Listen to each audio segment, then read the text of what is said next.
Saúdo a todos em nome de Jesus. Carta de Paulo aos Romanos, capítulo 8. Carta de Paulo aos Romanos, capítulo 8.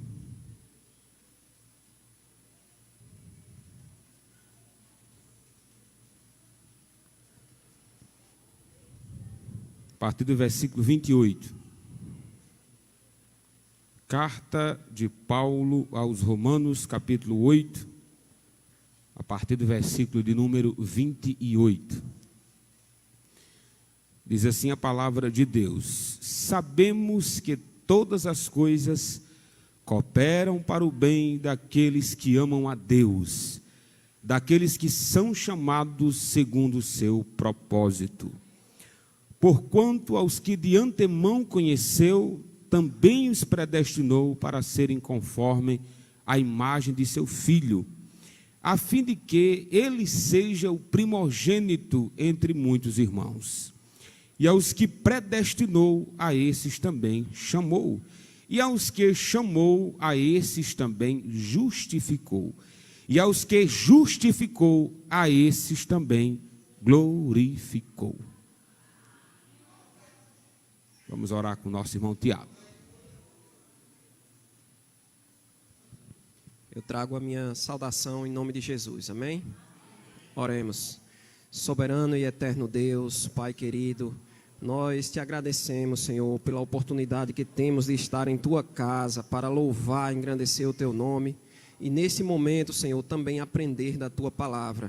Deus, nós queremos te pedir uma bênção agora sobre o Teu servo, pastor Arthur, que eu mesmo possa ser o transmissor da Sua palavra aos nossos corações. E te pedimos também, meu Deus, que estejamos preparados, predispostos a aprender o recado que vem do céu.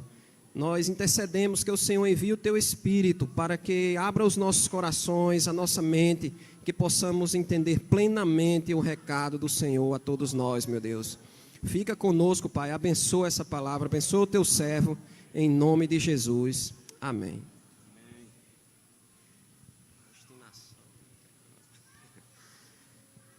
Meus amados irmãos, hoje eu quero falar com vocês sobre a seguinte temática: o plano perfeito de Deus. O plano perfeito de Deus, que é o plano da salvação, resumido aqui pelo apóstolo Paulo nesses versículos que aqui lemos, 28, 29 e 30. São apenas 3 versículos. Desses 3 que lemos, o mais conhecido é o 28, né? Todas as coisas cooperam para o bem daqueles que amam a Deus e são chamados segundo o seu propósito. Sem dúvida, é um plano extraordinário ser alvo da salvação de Deus, fazer parte da salvação de Deus. É um privilégio, meus irmãos, que Deus disponibiliza a todo aquele que crê. Se eu não conseguir me alegrar com a salvação, entendendo que eu faço parte da igreja do Senhor, que vai para os céus, aí a gente se pergunta, o que é que vai lhe alegrar? Né? Se nós resumirmos a nossa alegria, o nosso contentamento apenas em conquistas materiais, se nós olharmos para o algoritmo, ou então olhar para as estatísticas a nível de conquistas mundiais, aí a gente olharia para os cristãos e diz, nossa, Deus chamou tantos pobres, não dá para a gente se alegrar, porque a quantidade de ricos que temos é pouco. Mas a nossa alegria não está aí, meus irmãos. A nossa alegria está em saber que fazemos parte do plano de salvação de Deus. É saber que o nosso nome está escrito no livro da vida. Em Mateus capítulo 10, Jesus separou 70 apóstolos, 70 discípulos, melhor dizendo. Apóstolos foi apenas 12. E ele disse, olha, vão de 2 em 2, eu dou a vocês autoridade para expulsar demônios, para curar os enfermos e ressuscitar os mortos. Irmãos, e eles fizeram isso. Mateus capítulo 10. Eles foram alegres, satisfeitos, evangelizando, expulsando demônios, curando enfermos. E eles voltaram para Jesus alegres, irmãos. Disseram assim, ô Jesus, a gente tem uma alegria para contar ao Senhor, maravilhosa. Tudo que o Senhor mandou que fizéssemos, pois não é que aconteceu? A gente expulsou os demônios e eles saíam.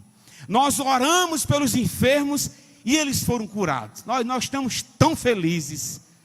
Aí Jesus diz assim: calma, antes vocês se alegrem em saber que o vosso nome está escrito no livro da vida. Será que Jesus estava menosprezando uma cura? Estava Jesus menosprezando libertar alguém escravizado por Satanás? Claro que não, meus irmãos. Porque a cura, a libertação, acontece nessa esfera e acabou uma vez só. Mas a salvação vamos experimentar para toda a eternidade. Nós estaremos com o Senhor para sempre. Então não dá para equiparar nem comparar a salvação que Deus preparou para nós. Dito isto, olhando para o versículo do número 28, se você puder deixar a sua Bíblia aberta, Paulo nos prepara acerca do plano da salvação, começando com o versículo 28. Ele diz algumas verdades nesse versículo. A primeira, ele diz assim: sabemos, ou seja, sabemos que Deus tem um plano perfeito para a sua glória, onde o seu povo participará. Lembrando que a palavra sabemos aqui é um termo matemático, não há espaço para dúvida. Paulo está dizendo assim: eu tenho certeza de quê? De que Deus faz de uma maneira que todas as coisas cooperem para o bem daqueles que amam a Deus. Não há espaço para dúvida aqui. Irmãos, e se Deus começa um plano, se Deus dá um jeito de executar esse plano, aí eu só me venho à mente o que Deus disse a Jó. Jó capítulo 42, versículo 2. O que é que diz lá? Lá está escrito, irmãos, que os planos de Deus não podem ser frustrados. Os planos de Jó podem ser frustrados, os nossos planos podem ser frustrados, mas o de Deus não. Nem o plano de Deus será frustrado. E no que concerne à salvação, aí é que não existe frustração, porque o nosso Deus, ele é perfeito. Paulo começa dizendo que nós devemos saber disso, de que os planos de Deus não podem ser frustrados. Outra verdade dita no versículo 28 é que neste plano, aos nossos olhos parece estar dando errado, já que a linguagem que Paulo usa é assim: todas as coisas cooperam. Não é difícil, né? Pastor, pelo amor de Deus, como é que Paulo diz uma coisa dessa? Tanta desgraça no mundo, aparentemente tudo sem controle. Como é que Deus, de uma forma que não entendemos, está fazendo com que todas as coisas cooperem?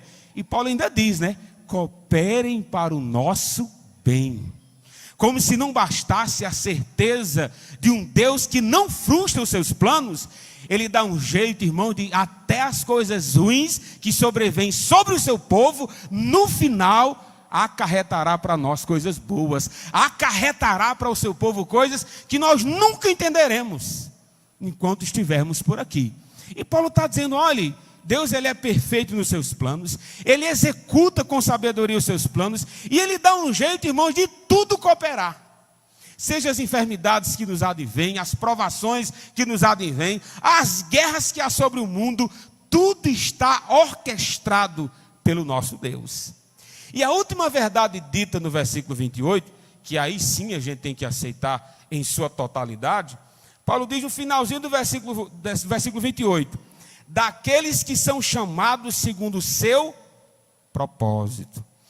Todas as coisas, irmãos, não cooperam para o nosso bem conforme os meus propósitos, conforme os nossos planos, mas é conforme os planos de Deus. Né? Você faz o seu plano, torce ou faz a sua parte para que o negócio dê certo, e Deus não está participando dos meus planos. Qual o resultado do final, meus irmãos? É frustração, né? Você vai dizer assim: mas rapaz, eu jurava que todas as coisas cooperavam para o meu bem. Sim, é para o seu bem, mas é segundo o propósito de Deus, entende?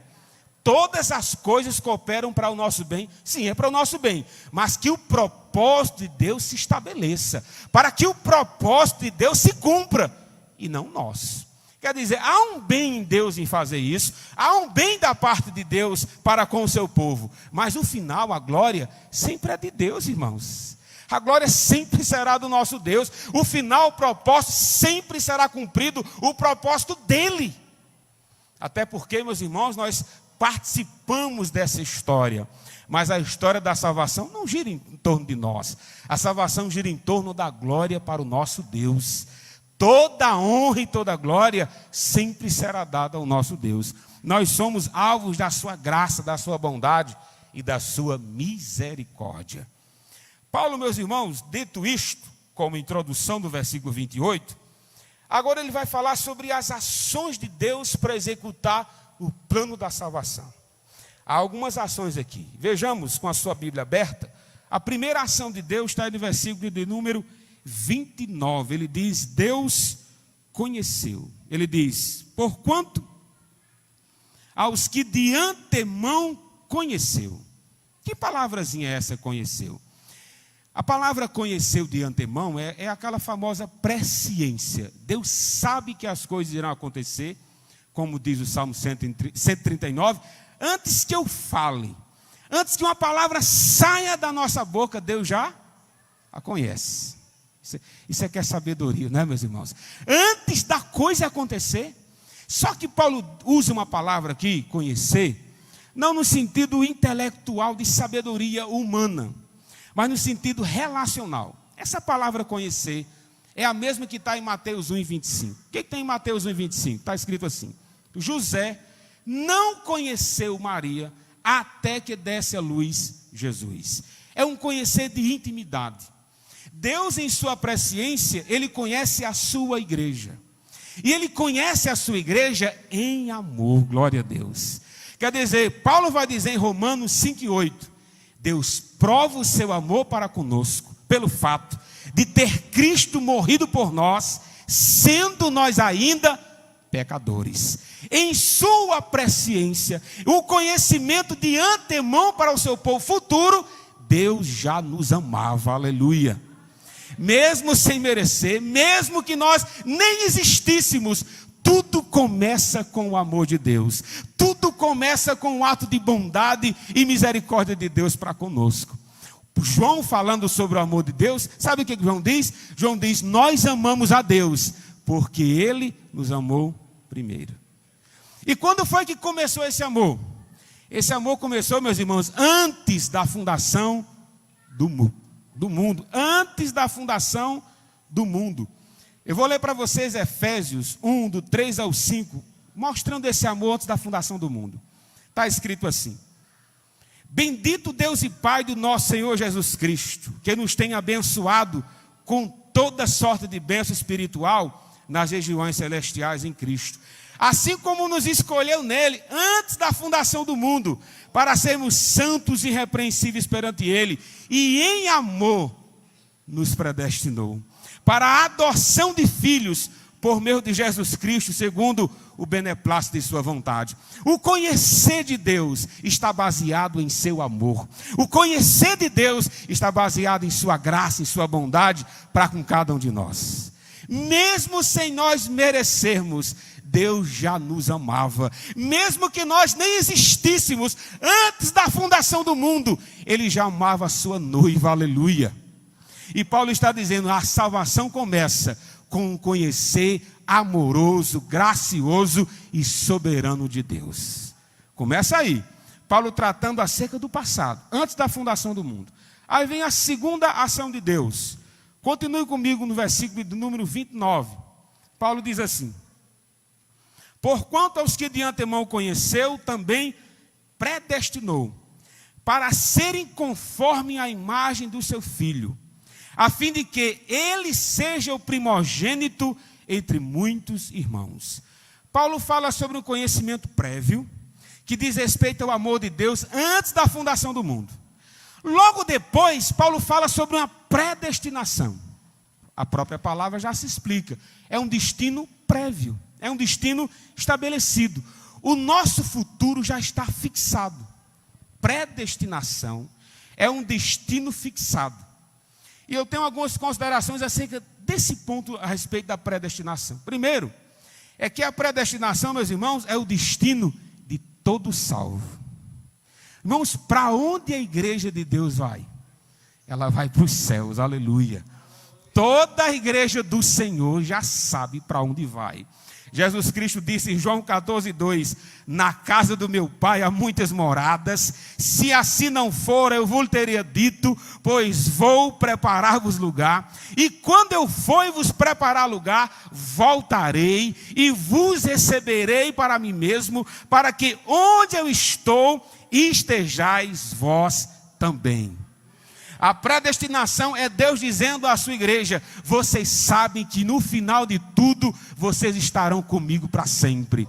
Vocês sabem que o futuro de vocês estão guardado. E não estão guardados pela nossa força, pela nossa capacidade, mas pela bondade e misericórdia de Deus.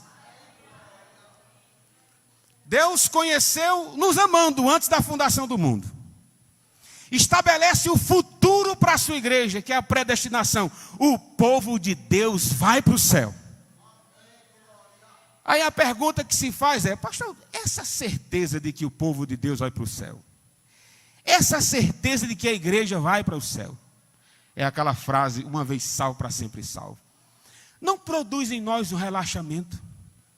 Você não acha que a certeza do céu vai dizer assim: já estou salvo mesmo, né? Agora eu vou me desmantelar, agora vou fazer tudo o que gosto. Eu já sei que o destino está fixado. Meus irmãos, é só olhar o texto, irmãos, que ele tapa essa brecha. Voltando para o texto, Paulo diz assim, 29 de Romanos 8. Ele diz assim: também os predestinou para serem conformes à imagem de seu Filho. A predestinação não é para nos conformar com o mundo. A predestinação não é para nos deixar parecido com aqueles que nós gostamos ou não. A predestinação da igreja molda a noiva para ficar parecido com o noivo, em sua santidade, em sua bondade, em seu caráter.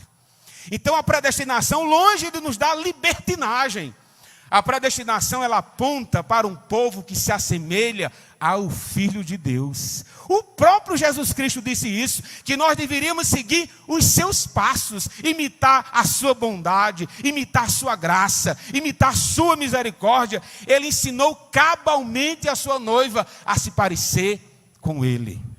Meus irmãos, aonde não tem santidade, aonde não tem temor, aonde não tem obediência, não tem predestinação. Não tem noiva. A noiva do Senhor é conhecida como a noiva imaculada, aleluia. Sem rugas, sem manchas, que foi comprada e lavada pelo sangue de Jesus. Então Paulo está dizendo: olha, Deus conheceu, nos amando, predestinou a sua noiva para os céus, mas essa predestinação nos assemelha ao seu Filho.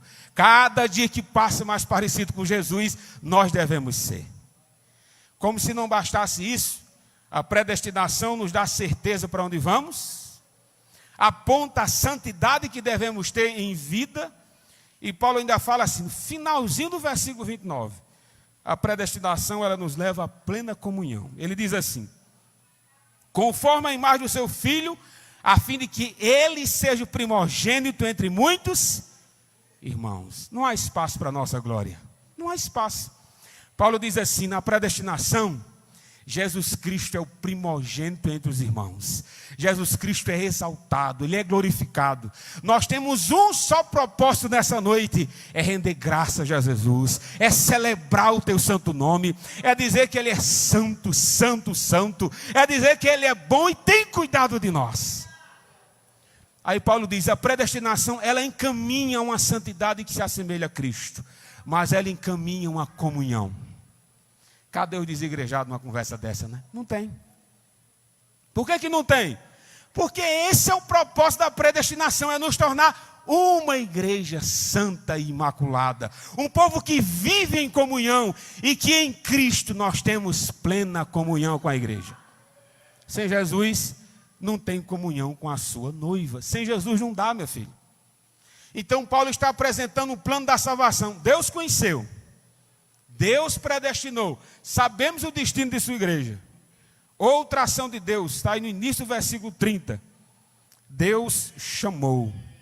Ele diz assim, e aos que predestinou, a esses também chamou.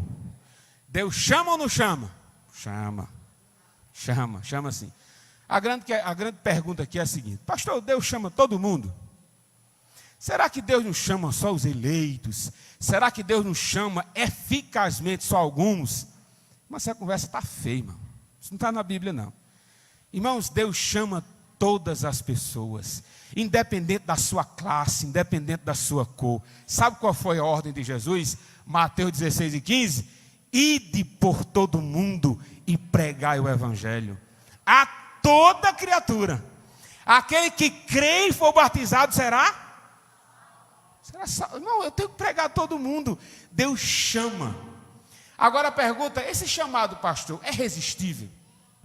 Será que eu posso dizer não a esse chamado? Vamos para a Bíblia. Você pode, meu filho, dizer não ao chamado de Deus. Sabe por que você pode? Atos 7:51. Vou ler para vocês.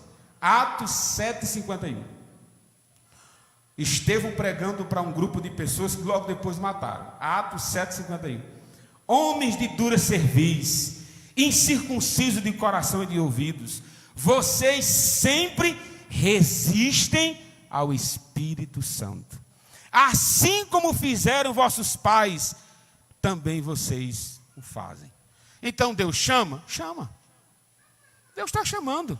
Enquanto nós pregamos o Evangelho de Jesus, que nós precisamos crer e nos arrepender, é Deus chamando. E há aqueles que rejeitam a esse chamado. Mas nessa noite está reunido aqueles que disseram sim a esse chamado. Meus irmãos, eu preguei 7 anos para minha mãe. Foi pouco, né? Porque eu saí de casa, não deu mais para pregar presencialmente para a mãe. Todos os argumentos que você puder pensar, eu usei com a mamãe. Até os argumentos que eu não devia. Eu fiz quase que nem Maria Helena pregando para a mãe dela. Mamãe, você sabe que o inferno está aí? Aí mamãe quase dizia assim: você comprou um terreno no inferno, foi para estar mandando o povo para lá? Mas minha mãe não fez isso não, foi a de Maria. E eu usava todo o argumento que você possa imaginar com mamãe. Mamãe, vem para Jesus, mamãe. Abandona essa idolatria, deixa esses forró de lado do grupo dos velhos que mamãe fazia. Irmão, mas não tinha jeito. E eu continuei orando e crendo, irmãos, que Deus chama. Deus chama. Até que um dia a mãe estava sozinha em casa. E lembrou da seguinte frase. A frase é essa: crê no Senhor Jesus e será salvo tu e a tua casa. Só isso. Mãe disse que em casa sozinha, aí lembrou das vezes que evangelizamos, das vezes que pregamos para ela, das vezes que a convidamos. Mamãe disse que na sala da casa dela sentiu a presença de Jesus ao lado dela. E ela sozinha, ela disse: hoje eu entrego a minha vida a Jesus. Olha a vida que eu tive longe de Deus e os meus filhos trilhando o caminho da luz e eu nas trevas. E mamãe disse que em lágrimas pega o telefone e liga para mim. E diz assim: meu filho, eu entreguei minha vida para Jesus. Aí eu disse: ô glória, mamãe, quem foi que orou pela senhora? Ninguém. Eu digo: fala, está errado esse negócio. Eu digo: mamãe, peraí, não estou entendendo. Aí a mãe disse assim: eu me lembrei das vezes que você me convidou para Jesus.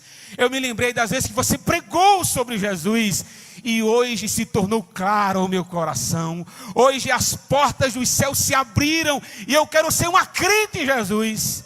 Eu disse: mãe, deixa eu orar pelo telefone mesmo, que eu estava em Souza na época.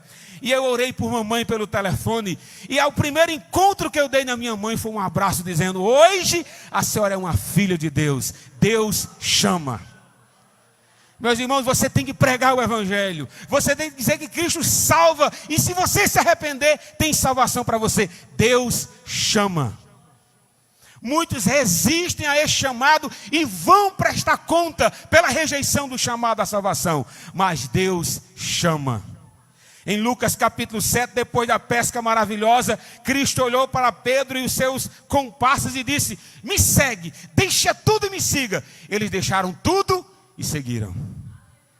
Mateus capítulo 9 diz que Mateus estava na alfândega, colhendo impostos como publicano que era. Jesus passa e diz: Mateus, segue-me. Ele deixou tudo e seguiu Jesus. Cristo chama.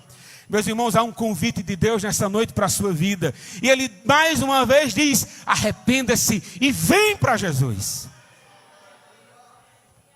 Mas pastor, o futuro está fixado. A noiva do Cordeiro sabe que vai para o céu.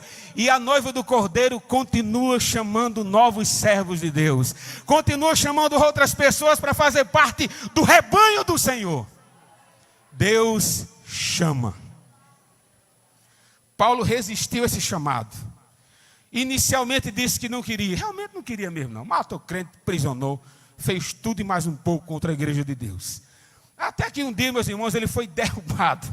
Ele foi literalmente quebrado. E Deus disse assim, a primeira profecia de Deus para Paulo: eu vou ensinar você o que é sofrer pelo meu nome. E olha que ele já estava cego. Deus disse, eu ainda vou ensinar você o que é sofrer. Irmãos, Deus chama, aleluia.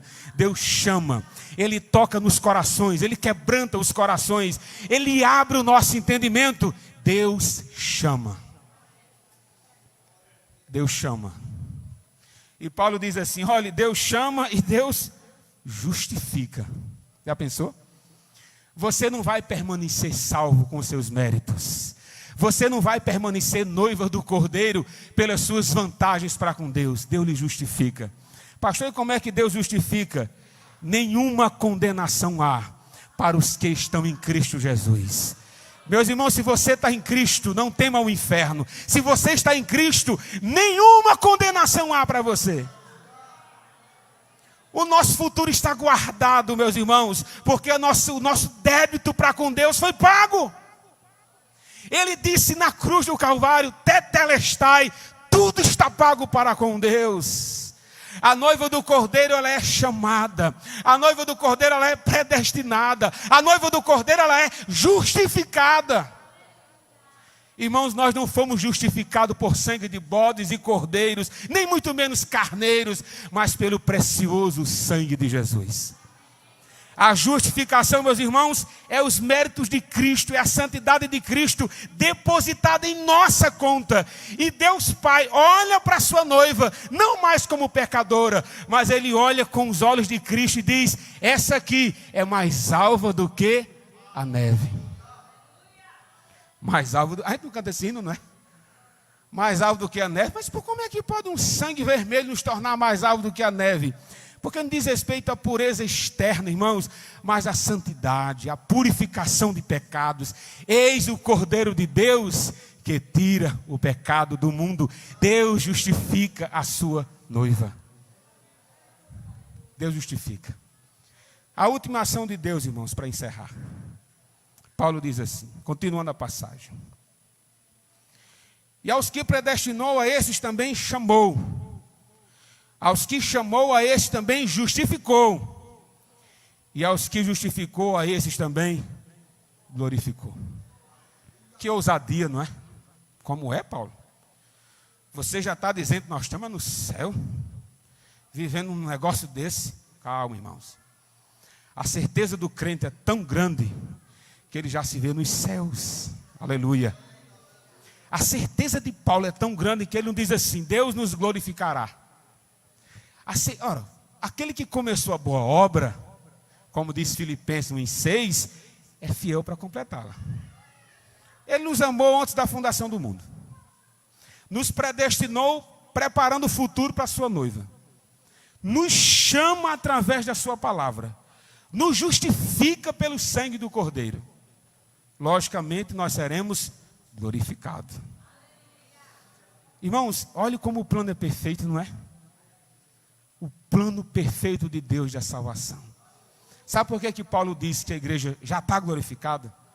Porque na salvação em Jesus não tem espaço para dúvida.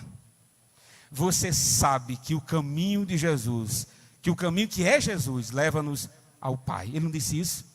Eu sou o caminho, a verdade e a vida. E ninguém vem ao Pai, senão por mim. Quer chegar ao Pai, quer chegar aos céus, o caminho é por Jesus. Para o apóstolo Paulo, a igreja já está glorificada. E eu encerro, meus irmãos, lendo para vocês uma das passagens mais bonitas da Bíblia. 1 Coríntios capítulo 15 diz assim: eis que vos digo o mistério, nem todos dormiremos, mas transformados seremos todos. No momento, no abrir e fechar de olhos, ao ressoar da última trombeta, a trombeta soará. os mortos ressuscitarão incorruptíveis e nós seremos transformados. Porque é necessário que esse corpo corruptível se revista da incorruptibilidade e o corpo mortal se revista da imortalidade.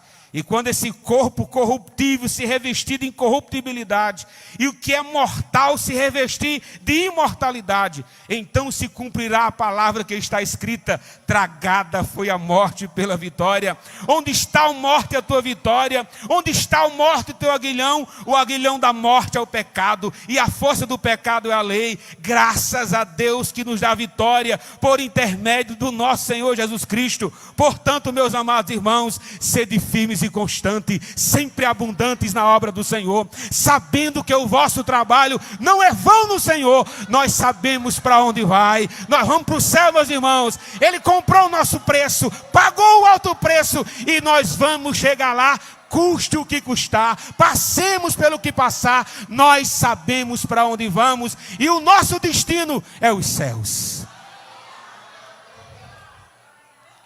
Nós sabemos para onde vamos, meus irmãos. Meus irmãos, o Brasil não está à deriva, aleluia. A nossa vida não está à deriva, o mundo não está à deriva. Há um Deus governando a história. A nossa salvação está garantida. Nós sabemos para onde vamos. Aconteça o que acontecer, há uns céus para nós. Você que nos visita nessa noite, deixe de ser só um visitante, rapaz. Seja um filho de Deus. Ele lhe convida, Deus chama a sua noiva. Você, meu amigo, que vem aqui só como um curioso, há salvação para você. Ele chama você para fazer parte da noiva do Cordeiro. Ô pastor, o que é necessário? Crer no Senhor Jesus e será salvo. Salvação, meu filho, é isso. Creia em Jesus e será salvo. Aqui eu agradeço a oportunidade, em nome de Jesus.